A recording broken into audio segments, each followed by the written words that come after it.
Yan guys, so ngayon guys, so magluluto tayo ngayon ng adobong manok. Pero simplihan lang natin guys, no? So ako pala guys, kapag ka nag-ano ako ng bawang, iudurog ko na lang guys, no? Ganyan. Yan. So yung iba kasi, ang ginagawa is ini-slice pa. And of course, babalatan natin yung guys, no? Actually guys, dapat tayo mga lalaki guys, no, is marunong din tayo magluto. So ito, simplihan na natin guys, adobong manok ang lutuin natin ngayon.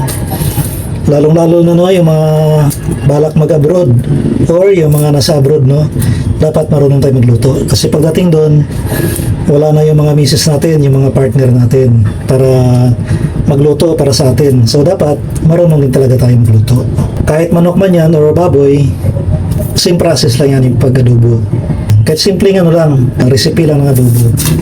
Lalo na kung tayo lang naman kakain or yung pangbahay lang naman.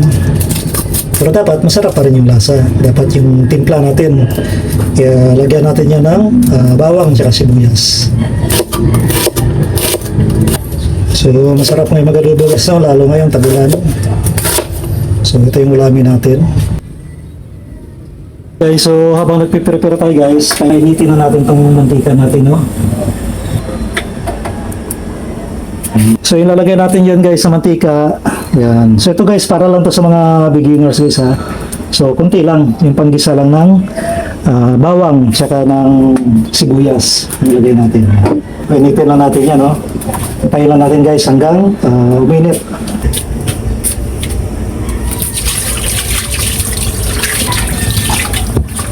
Okay, so pinaluan ko pala to ng 3 pirasong atay guys, no? Pwede naman guys, pwede naman yung samahan ng atay balon-balunan, pero sa akin kasi atay lang yung inano ko, sinama ko kasi medyo matigas yung balon-balunan at mas matagal siya palambutin. Lagi ito sa mga laman lang, sa atay mabilis lang.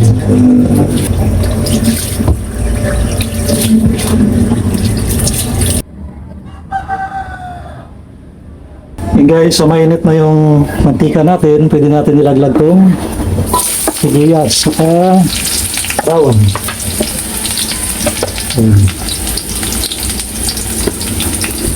So pwede natin guys, no, antayin lang natin yan na mag-brown ng konti. Saka natin ilaglag yung manok natin para sa chicken adobo yan. So yun guys, medyo brown na yung ano natin, no? Yung bawang at sibuyas. So ilagay natin yung chicken. Saka natin haluin. So yun guys, hindi ko muna hinalo dito yung 3 atay, no? Kasi parang hindi siya madurog. So mamaya natin haluin. So simpleng recipe lang to guys kapag nag-adobo. Lalo na dun sa mga beginner, no, yung mga tropa natin dyan sa abroad na hindi marunong magluto. So wala na yung mga partner natin dyan, iniisip natin. So tayo na. Hindi naman pwede na bibili natin lagi yung mga pagkain natin. So masarap pa rin kasi yung lutong Pinoy, yung lutong bahay. Yung guys, so antayin lang natin konti guys, no, na maganito siya, no, yung para may ganyan yung laman niya bago natin ihalo yung atay.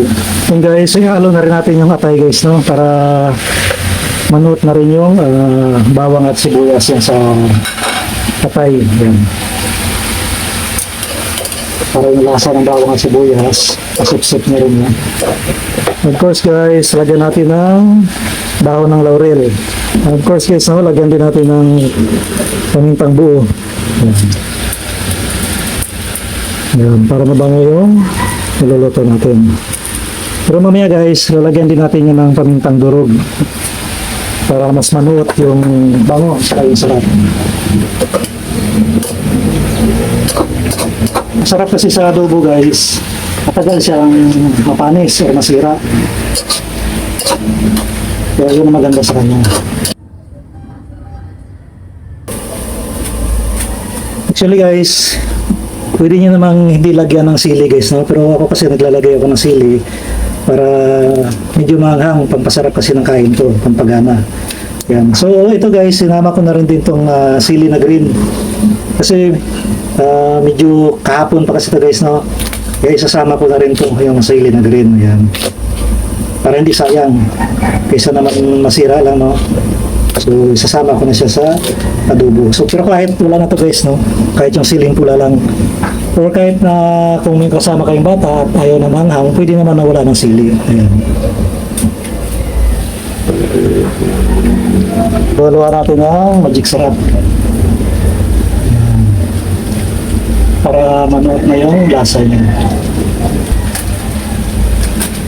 So, lagyan ko na rin guys, no, ng pamintang durog. Pagkatapos ito guys, pwede natin itong haluin. Yan. Para mas mabango. No? Mabango kasi ito guys, saka pampalasa din itong paminta. Kapag nagtimpla pala ko nito, nilalagyan ko ng, kapag ganito guys, mga 4 na kutsara na suka. So kahit anong brand ng suka guys. No? 4 na kutsara lang. Ito kasing suka din guys, maganda rin itong haluan kasi ito rin yung nagpapatagal, no? Para hindi agad masira o mapamis yung niluluto natin. And of course, ito na rin yung pampalasa natin, yung tuyo. So, dalawang klase pala itong adobo guys, no? Isa yung medyo tuyo lang, isa naman yung medyo may sabaw. Pero ang gagawin ko ngayon guys, yung katamtaman lang. So, hindi masyadong matuyo, hindi masyadong masabaw. Pero kung gusto nyo kasing matuyo guys, so ganito na siya. Huwag nyo nang dagdagan ng tubig.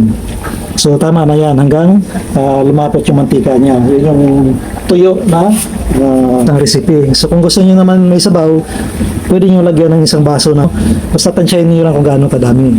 So guys, ihalo ko na rin tong sili.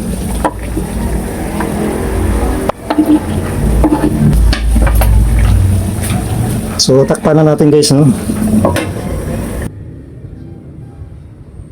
So, ako nga pala guys, hindi na ako gumagamit ng bitchin guys, no? So, ang ginagamit ko dyan, itong asukal. Ayan. So, masarap din kasi ito guys. Tsaka, para maging, ano no, medyo spicy, tsaka medyo matamis-tamis yung lasa ng adobo natin. So ito na rin yung sabaw guys, idagdag ko dun para hindi masyadong tuyo yung lulutuin natin na adobo. Ayan, so tunawin lang natin yung asukal guys, no? So makita nyo guys, medyo dark talaga yung tubig kasi kulay-pula yung asukal na binili ko. So pwede naman kulay puti na asukal or yung pula, no? Pero ito kasi medyo dark po na pagkapula, kaya ganyan yung kulay niya. So tinutunaw ko siya guys yung asukal para pag nilagay natin doon, hindi lalapot yung sabaw. Para na siyang normal na tubig. Pero may lasa siya, masarap yung lasa niya. So yung iba kasi no, soft drinks yung nilalagay, Sprite. So ako naman, tubig na may asukal.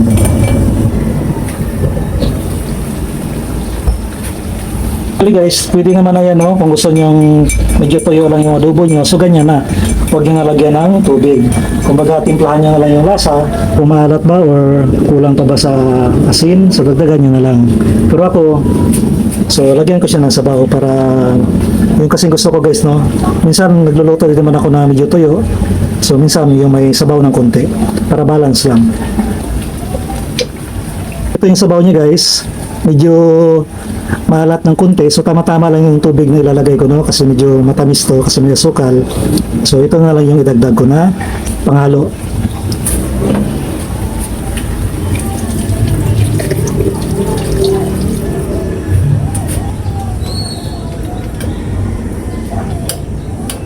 So pakukuluin na natin yung guys. So sakto na yung lasa niya, no? Tama-tama na.